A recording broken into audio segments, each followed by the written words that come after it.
पूरे भारतवर्ष के अंदर ये मुहिम चल रही है कि भी हमारी बेटी के साथ इतना बड़ा जघन्य अपराध हुआ और कोई सुनवाई नहीं हो रही। इसको लेकर के तमाम भारत में, और भारत में ही नहीं विदेश में भी मेरे खुद के अपने जो संपर्क हैं उनसे मेरी जानकारी मुझे मिली। अमेरिका में, इंग्लैंड में, कनाडा में, वहाँ पर भी जो हमारे लोग रह रहे हैं उन लोगों ने इस बात का विरोध किया है कि ये बहुत ही निंदनीय अपराध घटना हमारे लोगों के साथ में हुई है और ये पता नहीं कब से होती आ रही है। ये तो शुक्र है मीडिया का, और आज जो हमारे बीच में ये जो सोशल मीडिया आया है, मैं सोशल मीडिया का विशेष तौर से आभार व्यक्त करना चाहूँगा कि जिसकी मार्फत ये जन जन तक लोगों को पता चला और लोग जन जन इस मुहिम में जुड़े, इस आंदोलन में जुड़े और जुड़ कर के इस सरकार को मजबूर किया उन्होंने कि इस पर कोई एक्शन लिया जाए। ये आप लोगों का बल ही था कि वो जो दरिंदे थे वो सब चारों के चारों अरेस्ट हुए।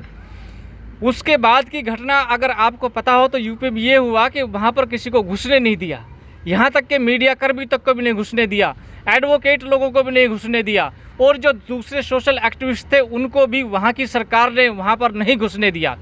वहाँ के अधिकारियों का रोल ऐसा था, रवैया इतना घटिया था कि कोई अनपढ़ और गंवार आदमी भी इतने तरीके से बिहेव नहीं करता जितना बिहेव वहाँ के जो अधिकारी लोग थे वो कर रहे थे। एक तो वो यूनिफॉर्म में नहीं थे और इतनी बदतमीजी मीडिया के साथ, एडवोकेट्स के साथ और जो सोशल एक्टिविस्ट थे उन लोगों के साथ कर रहे थे। मैं ऐसा मानता हूँ कि वो हर कोई ये बोल रहे ऊपर से आदेश आया है। अभी क्या करा है कि आज सुनने में आया कि शायद कुछ अधिकारी लोग वहाँ के सस्पेंड कर दिए गए हैं। मैं ऐसा मानता हूँ कि वो अधिकारी जो लोग हैं वो तो पपेट्स हैं, वो वहाँ की सरकार के इशारे पर नाचने वाले बंदर हैं। वो तो उनका कोई कसूर नहीं है इसमें। उसमें मेन तो उनका कसूर है जो आदेश उनको दे रहा है, जो रोक रहा है लोगों को, जो वहाँ तक जाने नहीं दे रहा है जो पीड़ित परिवार से, उनके माँ बाप से मिलने नहीं दे रहा है। मेन रोल उन लोगों का है। तो सरकार के खिलाफ ये आंदोलन होना चाहिए, सरकार को बर्खास्त होना चाहिए। जो सरकार वहाँ पर है वो न्याय नहीं कर रही है, वो अपने तरीके से चला रही है देश को और प्रशासन को। प्रशासन से सारे गलत काम करवा रही है। खुद प्रशासन इतने गलत काम कर रहा है जो संविधान का उल्लंघन कर रहा है। आप लोगों को मालूम होगा, सभी लोग जानते हैं, और किसी भी धर्म के अंदर कोई ऐसा नहीं है कि किसी की डेथ हो जाए, मृत्यु हो जाए तो आप उसकी बॉडी को सूर्य ढलने के बाद में कहीं पर भी उसका क्रिमेशन नहीं किया जाता, लास्ट राइट नहीं किया तो दाह संस्कार कहीं पे भी नहीं किया जाता, किसी जगह नहीं किया जाता। और ये हमारे देश में पहले हुआ था भगत सिंह को हुआ था जब देश हमारा गुलाम था और अंग्रेजों की सरकार थी। उन लोगों ने भगत सिंह जी को रात में ही, ताकि कोई बलवा ना हो इस चीज़ से बचने के लिए, उन सरकारों ने उसका चलाया था। आज़ादी के इतिहास में, भारत के इतिहास में ये पहली घटना है कि एक बहन को, हमारी को, रात को 2:30 बजे प्रशासन उनके परिवार की मंजूरी लिए बगैर, परिवार की उपस्थिति हुए बगैर उन्होंने उसको पेट्रोल डाल करके आग लगाई। ये सिर्फ उसी को ही आग नहीं लगाई, उन्होंने ये भारत के संविधान को आग लगाई, भारत के कायदे कानून को आग लगाई, उन्होंने भारत की जनता में आग लगाई। इतना जघन्य अपराध उन्होंने किया और उसके खिलाफ किसी ने कोई एक्शन नहीं लिया, ना राज्य सरकार ने लिया और ना केंद्र सरकार ने लिया। ये कानून है हमारा, संविधान में जो हमारे मौलिक अधिकार है, आर्टिकल 21, जो राइट ऑफ लिबर्टी, हमारे को जो जीने का अधिकार है, जीने का अधिकार जो है वो इस चीज़ के लिए हमें ये अधिकार हमें देता है। अगर डेथ भी किसी की हो जाए, आप लोगों को मालूम होगा आगे भी जब कोविड में दिल्ली के अंदर LNJP हॉस्पिटल में जो डेड बॉडी गलत तरीके से रखी गई थी तो न्यूज फ्लैश हुई थी अखबार में। वो उस अखबार की कटिंग के ऊपर माननीय दिल्ली उच्च न्यायालय ने संज्ञान लिया, सुमोटो लिया और अथॉरिटी को डायरेक्ट किया कि जैसे जीने का अधिकार सुनिश्चित है ऐसे ही जिसकी डेथ होगी, मृत्यु होगी, उस बॉडी को भी आप इज्जत के साथ रखेंगे, उसके साथ भी आप खिलवाड़ नहीं कर सकते, उसको भी आप दुर्गति नहीं कर सकते, उसको भी तो नहीं, उसका ही मान सम्मान के साथ रखा जाए और उसका जो क्रिमिनेशन करा जाए वो भी उसके धर्म के अनुसार, जिस भी धर्म का मानने वाले लोग हैं उस धर्म के अनुसार पूरे रीति रिवाज और सम्मान के साथ किया जाए। हमारे साथ क्या किया गया, हमारी बहन के साथ क्या किया गया, क्या ये संविधान का उल्लंघन नहीं था? ये सिर्फ बहन के साथ ही नहीं हुआ ऐसा, ये पूरे संविधान के साथ हुआ।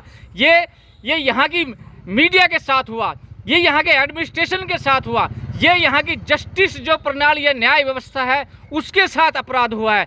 तो मैं मानता हूँ कि हमारे सुप्रीम कोर्ट ने भी इसके ऊपर संज्ञान लेना चाहिए और उस केंद्र सरकार से और राज्य सरकार से जवाब तलब करना चाहिए।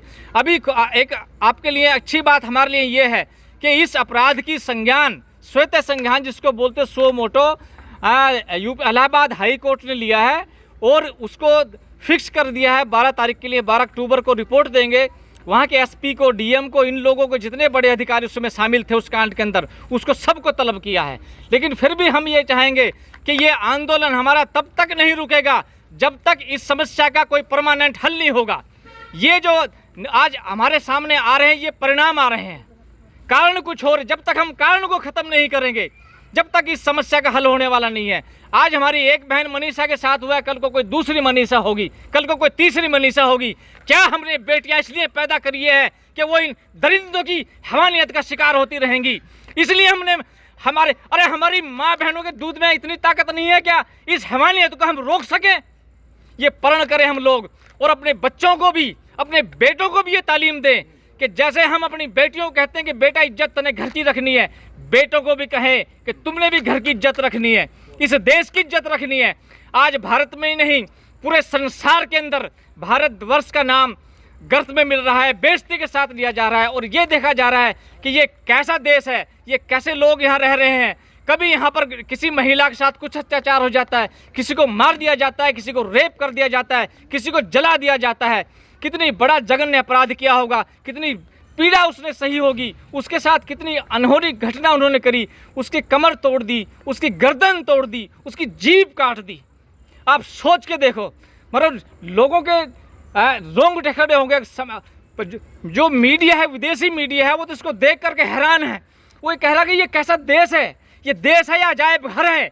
पशुओं के साथ भी ऐसी क्रूरता नहीं होती, पशुओं को भी कोई इस तरीके से नहीं मारता, उनके साथ भी कोई इस तरीके का व्यवहार नहीं करता जिस तरीके से भारत में हो रहा है। तो मैं सोचता हूँ ये जो भारतवर्ष में आज की सरकार है वो इसका संज्ञान ले और इसके ऊपर कोई ऐसा प्रावधान करे कि ताकि आने वाले समय में कोई दूसरी मनीषा इसकी शिकार ना हो। इसमें ऐसा कठोर से कठोर कार्रवाई की जाए कि किसी दरिंदे की दोबारा ऐसी हिम्मत ना हो कि वो किसी भी बहन बेटी की तरफ आंख उठा करके देखे। मैं अभी देख रहा था, एक हमारी बहन बोल रही थी कि भाई सेल्फ डिफेंस का होना चाहिए। मैं कहता हूँ हर बहन बेटी को सेल्फ डिफेंस नहीं, हथियार रखने का भी होना चाहिए। मैं माँ बाप से ये अनुरोध करता हूँ कि मत दे दहेज अपनी बेटी को शादी में, ब्याह में, उनको हथियार दे, उनको लाइसेंसी बंदूक लेकर के दे, गन लेकर के दे उनको, कि वो ताकि, चूंकि एडमिनिस्ट्रेशन फेल है, वो तुम्हारी रक्षा सुरक्षा नहीं कर सकता। अपनी रक्षा और सुरक्षा तुम खुद करो, कोई तुम्हारी रक्षा सुरक्षा नहीं कर रहा है। अपनी बहनों को, अपनी बेटियों को हम इस काबिल बनाए कि कोई भी दरिंदा उनकी तरफ आंख उठा करके देखे तो उसकी एक आंख नहीं, उसकी दोनों आंख फोड़ दे। ऐसा समाज हमने बनाना है ताकि किसी की, यहाँ पर देखते हैं वैसे पूजा करते हैं, दुर्गाओं की पूजा करते हैं, महिलाओं की पूजा करते हैं, और दूसरी तरफ हमारी माँ बहन बेटियों के साथ में ऐसी दुर्गति करते हैं।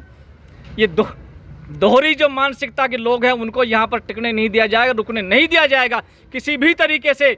वो चाहे किसी भी बहन बेटी के साथ होगा, हम इस आवाज़ को बुलंद करेंगे और पूरे देश में करेंगे, देश के बाहर विदेश में करेंगे। तो मैं ऐसा सोचता हूँ कि भारत सरकार इसके ऊपर जरूर संज्ञान लेगी, भारत का संविधान इस पर जरूर संज्ञान लेगा, भारत की न्याय व्यवस्था इसके ऊपर जरूर संज्ञान लेगी और जो मुनासिब हो सकेगा कठोर से कठोर दंड उन लोगों को दिया जाएगा। मीडिया को जाने के लिए, एडवोकेट्स को जाने के लिए और दूसरे सोशल एक्टिविस्ट को जाने के लिए वहाँ पर परमिशन नहीं होती है, वहाँ पर घेराबंदी कर दी जाती है। और लेकिन जब पंचायत होती दूसरे लोगों की, वो 12-12, 15-15 गांव की पंचायत को बिल्कुल गांव के जड़ में किसने परमिशन दे दी? तब वो डीएम कहाँ था वहाँ का, तब वो एसपी वहाँ का कहाँ था, वो क्या कर रहा था उस टाइम? 18 दिन तक, 17 दिन तक वो मौत से लड़ती रही, किसी ने कुछ नहीं करा उसका। और यहाँ पर हो गया, उसको ज़बरदस्ती यहाँ से ले जाया गया, उनकी माँ बाप की अनुपस्थिति में ले जाया गया और ले जा करके उसको, आप सबको लोगों के सामने देखा होगा किस तरीके से उसको जलाया गया, कितनी दरिंदगी करी है उसके साथ में वहाँ के प्रशासन ने। उनके खिलाफ सख्त से सख्त कार्रवाई हो, जो लोग इसके अंदर इन्वॉल्व हैं उनके खिलाफ सख्त से सख्त कार्रवाई हो और उस सरकार के खिलाफ भी सख्त से सख्त कार्रवाई हो जिसके रेख देख में, जिसके शासन प्रशासन में ये कार्यक्रम हुआ। और कोई भी सरकार हो जो ऐसा करेगी उसके खिलाफ आवाज़ उठाना प्रत्येक भारत के नागरिक का कर्तव्य है, उसने उठानी चाहिए। आज हम नहीं बोलेंगे, कल हमारे साथ होगा, हमारी बेटियों के साथ होगा, हमारी बहनों के साथ होगा, कोई नहीं बोलेगा। आज अगर चुप रहेंगे, आज अगर मौन रहे तो फिर बोलेगा कौन? तो सबसे अपील है इसकी पुरजोर निंदा करें और सरकार से हर कोई ये पुरजोर अपील करे कि जो इसमें ज़्यादा से ज़्यादा मैक्सिमम जो पनिशमेंट हो सकता है उनको करे, और पनिशमेंट के अलावा ऐसी व्यवस्था करे ताकि दोबारा कभी भी फिर इस घटना को दोहराया ना जा सके। कोई दूसरी मनीषा ऐसी इस भारत में मनीषा का दूसरा कोई कांड ऐसा ना हो, इस चीज़ की भी व्यवस्था भारत सरकार करे।